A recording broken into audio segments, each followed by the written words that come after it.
If there was only one thing I learned as a kid watching Mary Poppins 20,000 times on VCR, because it wasn't as easy as just streaming stuff back in the day, it was the line, Mary Poppins was practically perfect in every single way.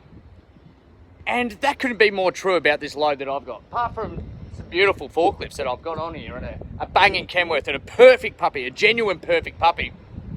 We had to get this, not practically perfect, perfect for weight. So I'll show you what we've done here. So we got the big 5-tonner up the top here. We've got 3 2.5-tonners and a smaller electric there. So it's about 4 tonne in that. There's about 4 tonnes in each of those. So effectively, all up freight-wise here, there's about 23 tonne. And my truck and trailer combination is good for, you guessed it, 23 tonne on the knocker. So there's always, you've got to take a bit of time to get this practically perfect. So we had that up on the top deck. I had all this on the ground. So I had to try and work out where I could distribute the weight to get exactly 20 tonne on the tri and 16.5 on my drive. So first up, I thought, rightio, there's 8 tonnes sitting up there, bang. I don't have much wiggle room to play with from about there onwards. So it's pretty well the further you move the freight from the center line of your axles, the more that's actually going to go one way or another.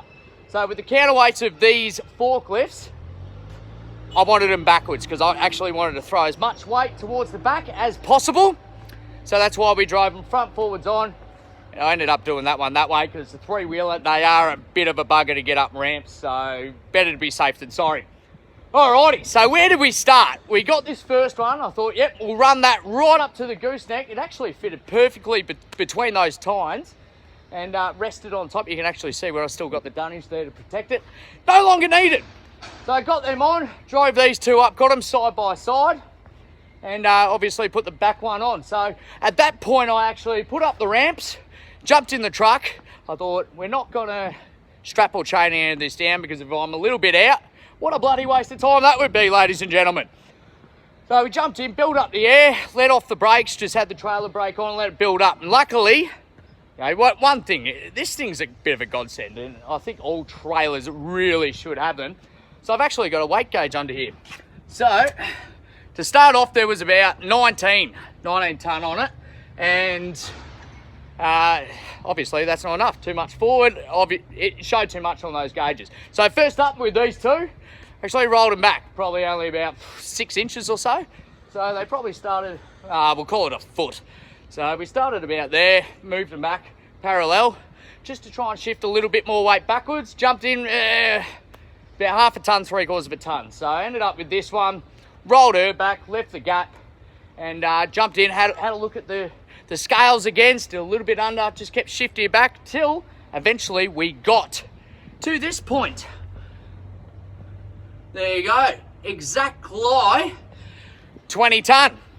Perfect on the gauges in the truck too, so all that's left for me to do now is change, strap all this stuff down and make my way down to Melbourne. Yeah, anyway, hope you guys learn a thing or two about weight distribution there. So that's how you do it with forklifts. You do the same thing with palletized item, basically anything. The further you either move forward or move back, that's where it's shifting the weight. So that's how you do it with forklifts. Just move them up and down a little bit. Anyway, we'll catch yous later. Bucket up that wink. How about this one for the eyebrow thing? Talented, eh? What are you doing, puppies? Oh, hello there. All right, let's go for a drive. No, not yet. I've got to strap this down. All right, see yous. Practically perfect in every single way. What are you doing? Want to go for a drive?